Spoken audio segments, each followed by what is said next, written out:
What is going on, guys? It is Leland Oakland, and I have brought you guys another video. So, lately I've been playing Mitsurugi, and it's a deck that just feels natural. Sorry, guys, the desk is really bothering me, so I'm just using one of my play mats. So I bought for like 30 bucks, overpriced. No zones either. And so this is going to be my Mitsurugi deck profile. I kind of backed off of Strikers for a while just because I found that it's too stressful of a deck for me to pilot and to get the results that I'm looking for right away, which I am well aware is unrealistic.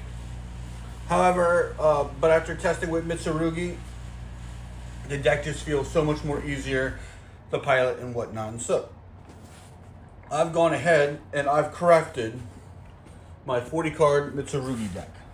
However, while many of the choices are similar to many others, this deck was actually inspired. This was inspired in I guess by Japan players. So let's see. I'm pulling up.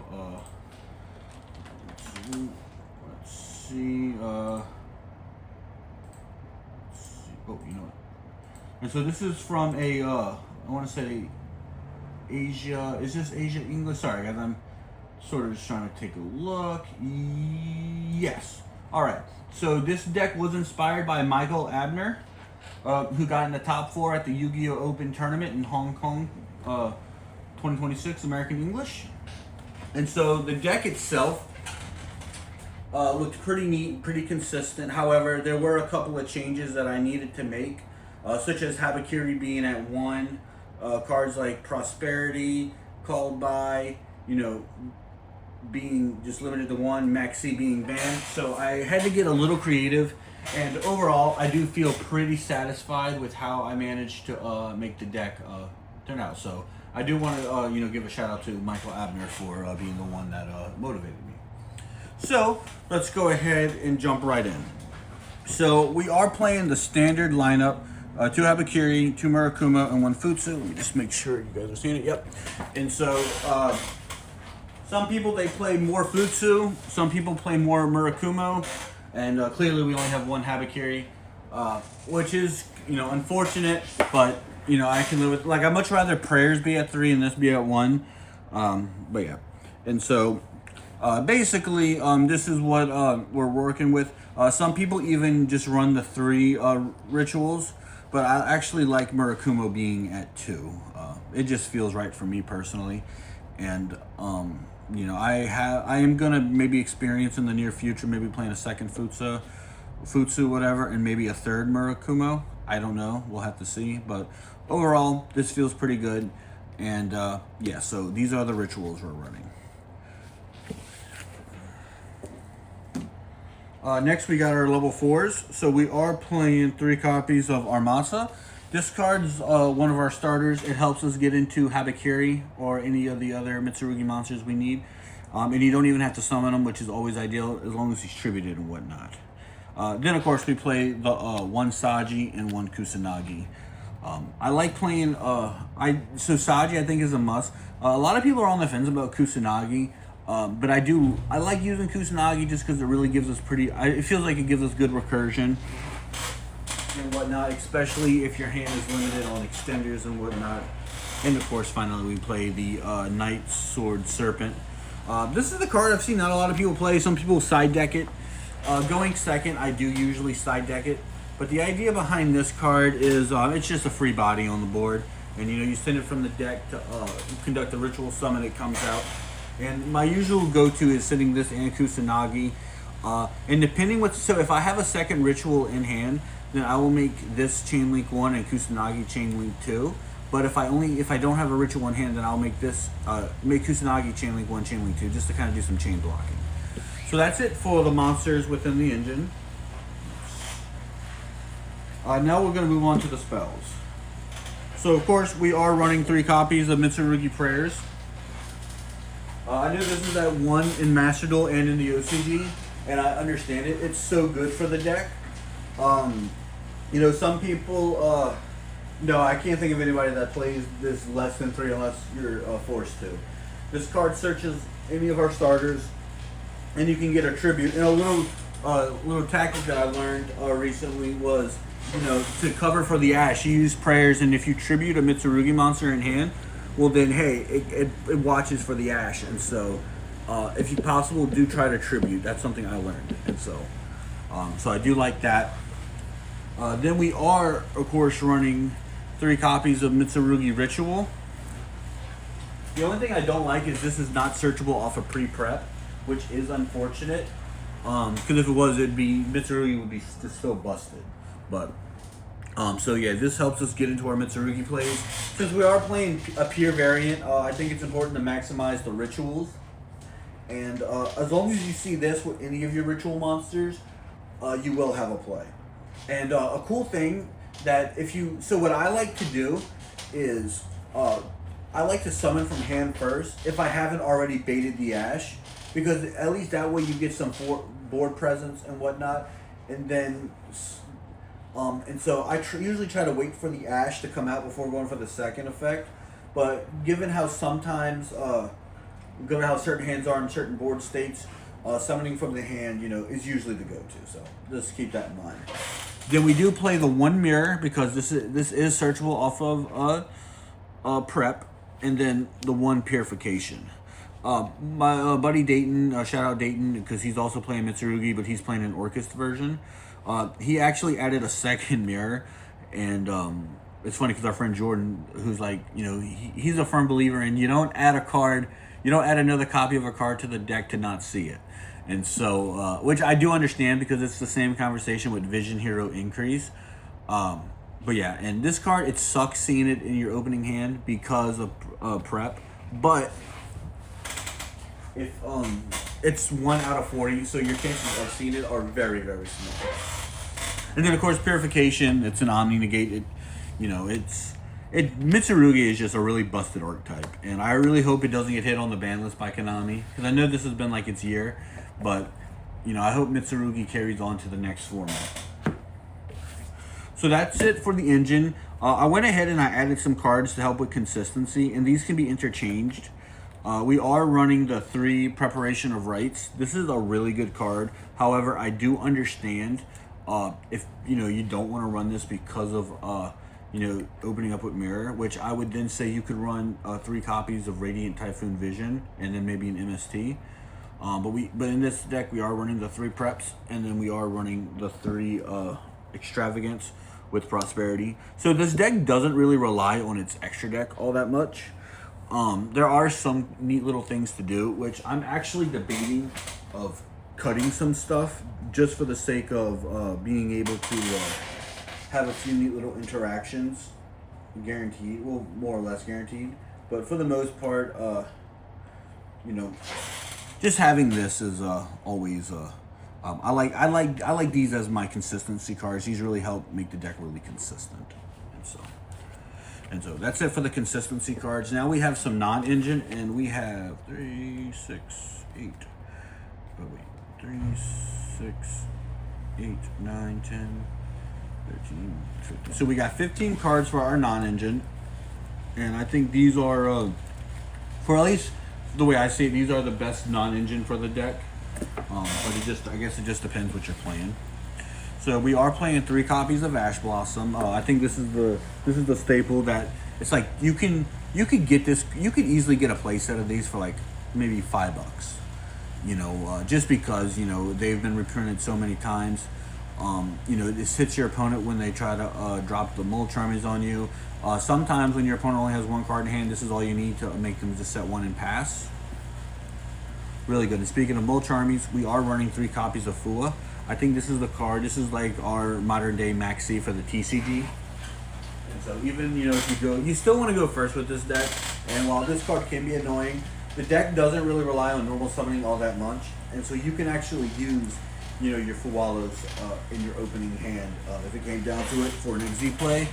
But just because going second does usually give us a huge disadvantage, having 2 copies of Perulia, I think, are really important. And so, okay, just making sure you guys can still see.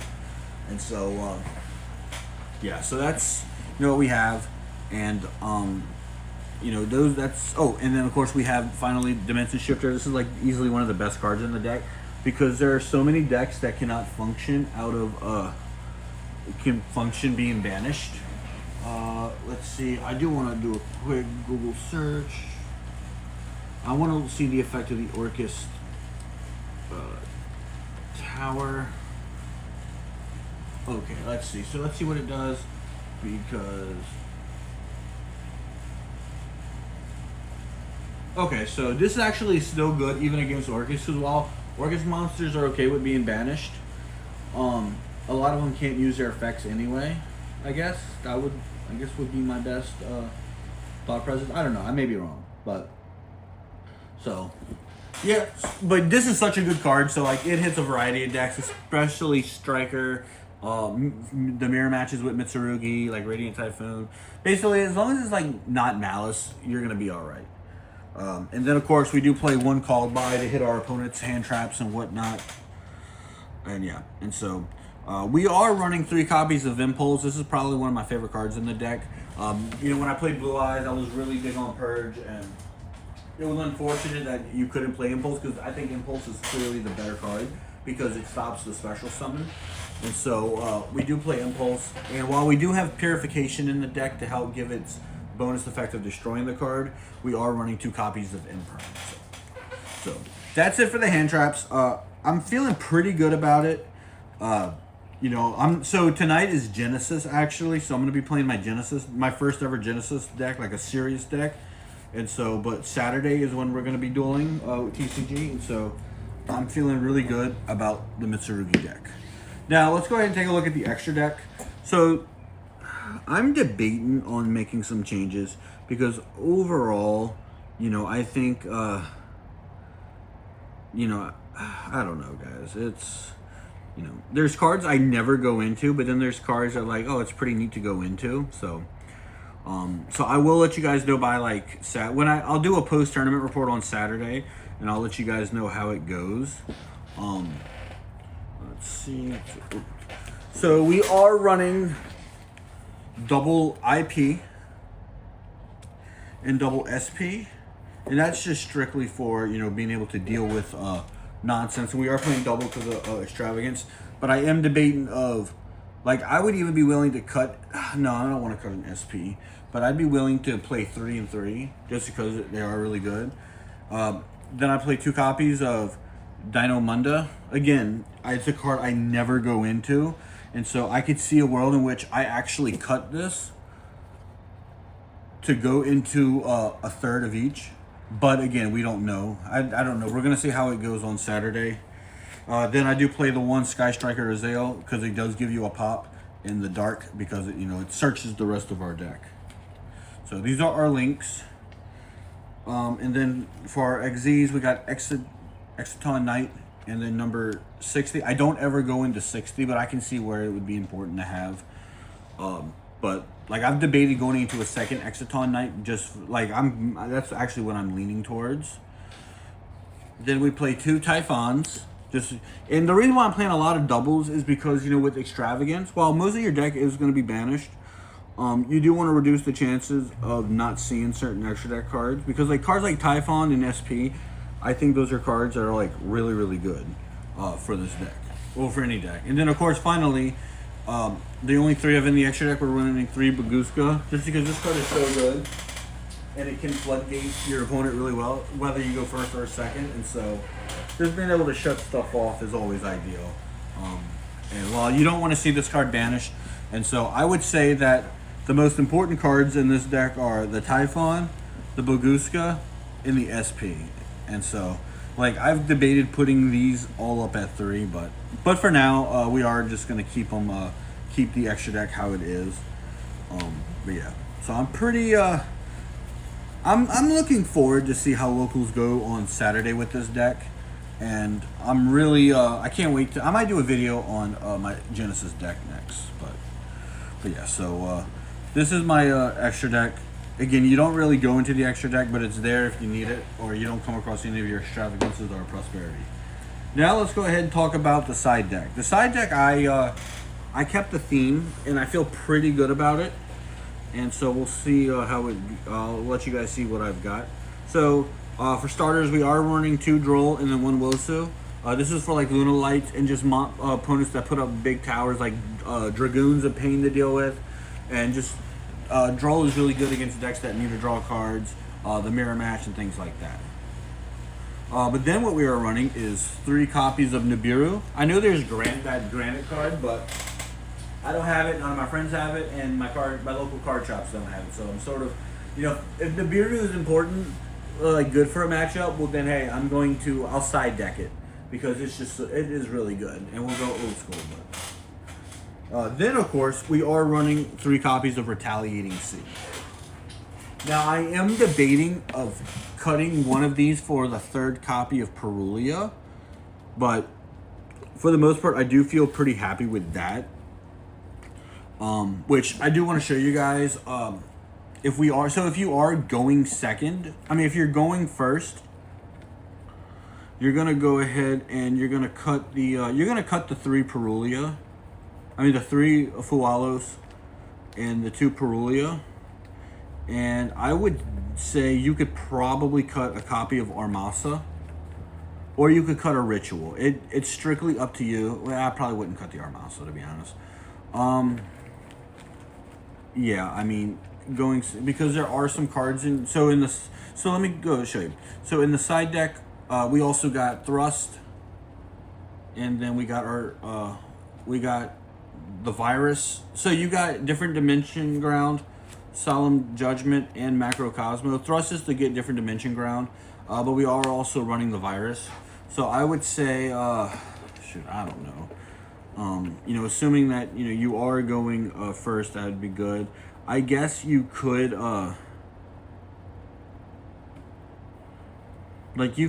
you don't want to cut any of your starters or anything. You could probably cut an Imperm because you are adding more traps. So yeah, you'd probably cut an Imperm, and so and that's of course going first. Now going second, it does depend on the matchup a lot.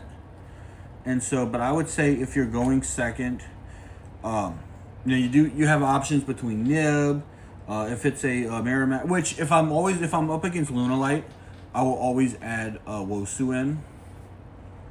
So you got Droll for some options. Then of course matches like against Draco Tail. So these are your options. And so if you're gonna be going second, I would say you could. Cards you probably might want to cut. Some of these cards I really don't like cutting, but I think is necessary for the deck, like to have the best chances of winning. Let's see. I would say you could probably cut the Kusanagi, the Serpent, and the Purification. And then of course you could cut the 3 Pot of Extravagances. Because while it is important to have gas going second, for the most part, or you could cut 2 of those and then maybe 1 of these, so that way you're still having 2 preps and then 1 extravagance. That's a way of doing it.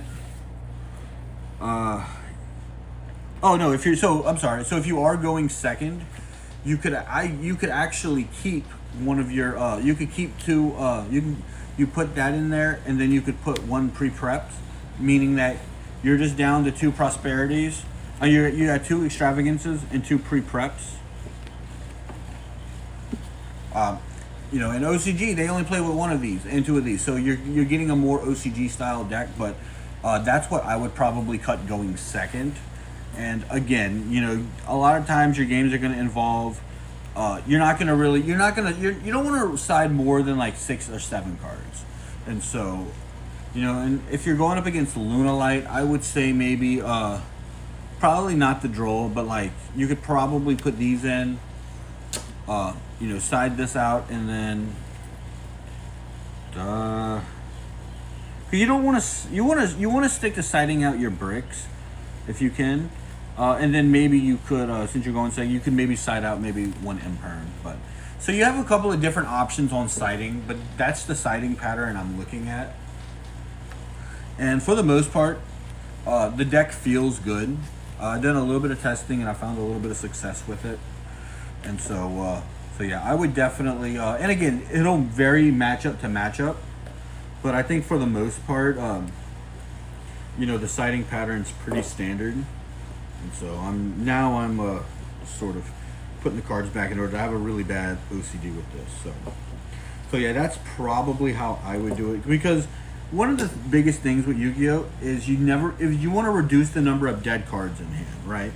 And so, you know, and so in some instances, when you play 3 of a card, and while it is good for consistency, it only offers so much consistency. And so, all right, and then we got that. But yeah, so the idea of the deck is basically to, and so this is for like Odeon and like heavy spell decks. These are the general like side in is going to be this. So you could replace your 3 Fualos and your 2 Perulia, and in some games having this, you know, you just replace just whatever, and so it gives you just additional aid. And so, but yeah. Yeah, so that's the deck profile, guys. I'm pretty excited for it. I think it'll be fun. I think it'll definitely be fun to play this at locals on Saturday. I do wish tonight was TCG locals, but I am excited to test out my first ever Genesis deck that I found online. I will make a video for you guys on it because it is a fun deck to play. Well, the concept is fun. It's really a it's like I call it a personality flex, because it like kind of reps who I am as a person, and like I'm going kind of character. I'm using like a character deck. But yeah, so I hope you guys enjoyed this video. Make sure to leave a like and drop a comment below on what you guys think on my Mitsurugi deck that was inspired by the OCG. And yeah. And if you guys want to see a different deck build, let me know and I'll see what I can do. Yeah, so thank you guys so much, and I'll see you guys later. Bye.